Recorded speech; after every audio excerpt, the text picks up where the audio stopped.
Hallo, willkommen bei BizChecker. Mein Name ist André und heute geht es darum, den inneren Schweinehund zu besiegen. Mittlerweile leiden ein Viertel aller Deutschen an dieser schlechten Angewohnheit. Und wenn du ehrlich zu dir bist, du hast bestimmt auch schon mal das ein oder andere auf die lange Bank geschoben, oder? Dann lass uns das heute ändern.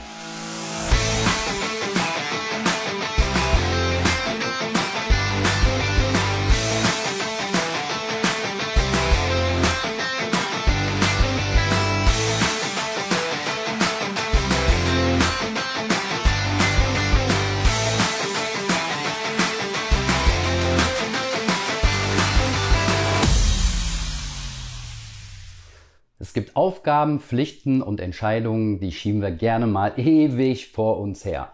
Ja, zum Beispiel die Steuererklärung machen, weil das Finanzamt schon angemahnt hat, oder sich bewerben, weil der aktuelle Job dann doch nicht so das Passende ist, was man sich vorgestellt hat, ein Haushaltsbuch führen, um ein bisschen Geld zu sparen, oder einfach mal wieder Sport zu machen, weil so langsam wären die T-Shirts ein bisschen zu eng. Wie ist das bei dir und warum ist das so? Schreib gerne dazu einen Kommentar unten rein und ich bin gespannt, was dabei rauskommt. Legen wir los mit ein bisschen Business Rock'n'Roll. Warum erfinden wir Ausreden, um etwas nicht zu tun? Beispiele. Jeder von uns kennt das bestimmt. Wir schleppen uns morgens aus dem Bett erstmal ins Badezimmer, gucken noch so ein bisschen verkniffen in den Spiegel an uns herunter und sehen, oh, da entstehen ein paar kleine Fettpölsterchen. Was tun? Ich könnte vielleicht zum Sport gehen mal wieder oder frühmorgens joggen. Über den Tag trägt sich der Gedanke, ja, joggen, morgen ist Wochenende, könnte ich ja mit anfangen. Abends, wenn du ins Bett gehst, fasst du den Entschluss, ja, morgen früh lege ich los und gehe joggen. Du stellst dir sogar den Wecker. Dann träumst du vielleicht nachts noch davon, wie du im Sonnenaufgang über das Feld joggst, ein wunderbares Bild. Dann schellt plötzlich der Wecker. Ja, du drehst dich rum, guckst aus dem Fenster und es regnet. Direkt schießen dir 1000 Gedanken durch den Kopf. Oh, wenn ich jetzt rausgehe, da könnte ich mich ja erkälten. Oder habe ich überhaupt einen Jogginganzug, um im Regen zu joggen? Oder was passiert, wenn ich ausrutsche und mir ein Bein breche? Oh Gott, ich habe so viel Stress auf der Arbeit, dann kann ich ja gar nicht mehr leisten. Kennt bestimmt jeder. Oder ganz aktuell. Letzte Woche ist ein Brief eingeschneit, mal wieder vom Finanzamt. Die haben angemahnt, ich muss mal wieder die Steuererklärung abgeben. Ja? Mit dem festen Willen, das morgen endlich anzupacken, gehst du Richtung Arbeitszimmer und plötzlich auf dem Weg dahin siehst du, oh nein, was ist denn hier los? Meine Wohnung sieht plötzlich total unaufgeräumt aus, wie bei Hempels unterm Sofa. Und die Wäsche ist auch noch nicht gemacht. Und in den Regalen, da türmt sich Meter hoch die Staubschicht. Also fasst du den Entschluss, jetzt erstmal zu putzen, statt an die Steuererklärung zu gehen. Ja? Und ruckzuck guckst du auf die Uhr, es ist 18 Uhr, das Abendessen steht auf dem Tisch. Um 20.15 Uhr läuft vielleicht noch gerade deine Lieblingsserie, die du unbedingt gucken willst. Dann haben wir 23 Uhr, dann geht's schon wieder ab ins Bett, weil du musst ja am nächsten Morgen früh aufstehen, um zur Arbeit zu fahren.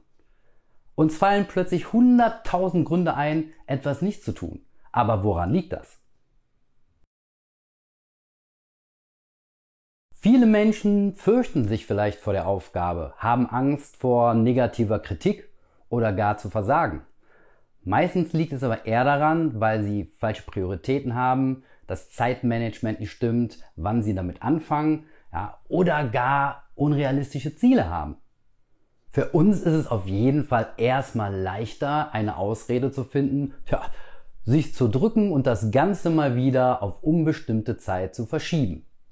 Dann kommt noch der innere Schweinehund daher und serviert dir die passende Ausrede förmlich auf dem Silbertablett. Wenn du jetzt erstmal in diesem Teufelskreis steckst, wird es schwerer von Tag zu Tag da auch herauszukommen.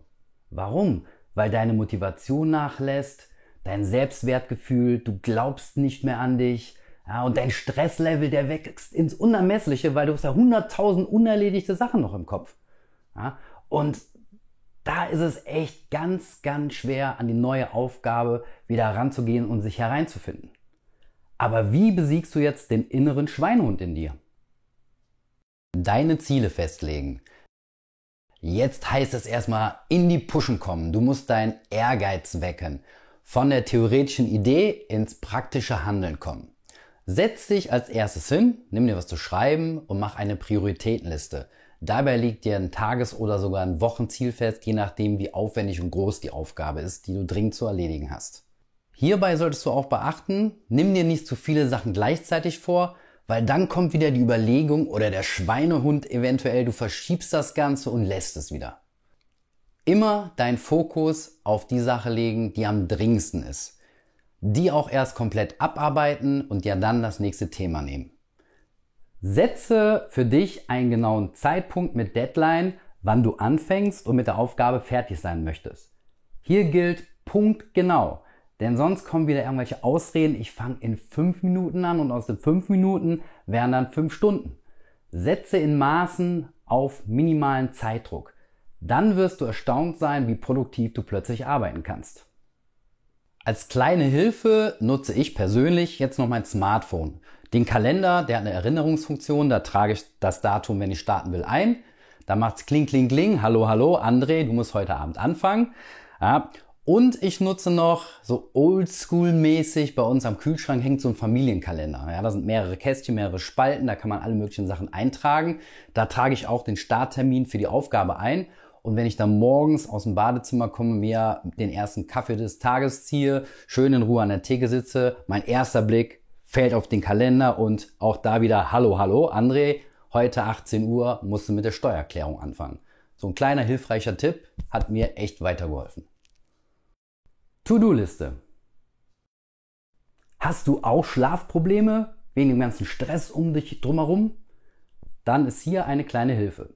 Schreibe abends, bevor du ins Bett gehst, eine To-Do-Liste für den nächsten Tag.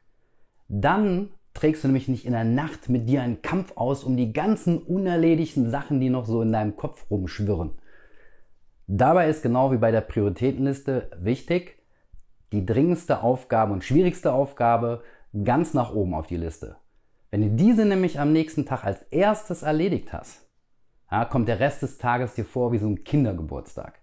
Zahlt auch wieder auf deine Motivation ein, dass du es endlich geschafft hast, du hast einen kleinen Erfolg und den Schweinehund in dir endlich mal wieder besiegt. Belohne dich. Wir werden doch schon von Kindesbein an darauf getrimmt, wenn wir was gut gemacht haben, dann gibt es eine Belohnung. Fängt schon in der Schule an, bringst nur eins mit nach Hause, freuen die Eltern sich und geben dir vielleicht 5 oder 10 Euro extra. Das gleiche gilt in der Tierwelt, du bringst deinem Hund irgendwas bei und dafür kriegt er dann ein Leckerchen. Das kannst du natürlich ideal für dich nutzen, denn Belohnung kannst du im Vorfeld planen. Nehmen wir nochmal die Steuererklärung als Beispiel. Ich habe mir jetzt die Wochenaufgabe genommen, die Steuererklärung zu machen. Habe ich das Ziel erreicht, dann tue ich mir was Gutes. Motiviert mich vielleicht noch ein bisschen mehr, schneller zu arbeiten, um die Belohnung schneller zu bekommen. Ja, Belohnungen können Kleinigkeiten sein. Sag mal, kauf dir deine Lieblings-Blu-ray, mach dir einen schönen Heimkinoabend, oder gönne eine Auszeit im Wellness-Tempel oder geh mal wieder schick essen mit deiner Frau oder Freundin. Die Belohnung sollte natürlich immer im Verhältnis zu der Arbeit, die du geleistet hast, stehen. Weil stell dir mal vor, du hast es jetzt endlich geschafft, joggen zu gehen, hast das eine Woche durchgezogen und gönnst dir jetzt erstmal so eine monsterriesige Pizza. Dann war alles für die Katz. Aber das Ganze, die Belohnung werden dir helfen, die nächste große Hürde, die vor dir liegt, viel leichter zu überwinden, weil du motivierter bist. Die Gewohnheit. Jetzt hast du den ersten Schritt geschafft. Aus diesem guten Gefühl, was du jetzt hast, solltest du eine Gewohnheit machen. Das Ganze Step by Step und immer wiederholen. Das Ganze wird dir dabei helfen, die nächsten schwierigen Schritte und Hürden viel, viel einfacher zu nehmen. Bist du gut? Ist das wunderbar. Doch gut zu bleiben ist harte Arbeit und erfordert viel Üben, Üben, Üben. Ich nehme mal als Beispiel gerne eine Rockband. Die Rockband, wenn die nicht genug üben, proben, dann werden die nie richtig professionell werden oder werden nie Erfolg haben. Stell dir mal vor, die stehen auf der Bühne, der Sänger vergisst seinen Text. Der Schlagzeuger spielt irgendeinen anderen Takt und der Rest der Band spielt irgendwelchen Freestyle. Wie würde das auf dich wirken? Grausig, du würdest wahrscheinlich schreiend aus dem Konzert rausrennen und dich ärgern, dafür Geld bezahlt zu haben. Gewohnheiten kannst du an Kleinigkeiten üben. Nimm dir zum Beispiel vor, abends für den nächsten Tag schon deine Anziehsachen rauszulegen. Hat den Vorteil, wenn du morgens noch müde bist, musst du dich nicht durch einen halben Kleiderschrank erst durchkämpfen, greifst vielleicht noch daneben in die dreckige Wäsche, hast irgendwas an, was schon müffelt und du fühlst dich den ganzen Tag unwohl. Fange mit so einer Kleinigkeit an. Zieh das mindestens 30 Tage durch und du wirst merken, da stellt sich irgendwann so ein Automatismus ein. Das geht dir nachher viel leichter von der Hand und du denkst gar nicht mehr darüber nach. Fazit. Das Leben ist doch wirklich viel, viel zu kurz und du hast nur eins. Du kannst doch keine wertvolle Zeit ungenutzt lassen.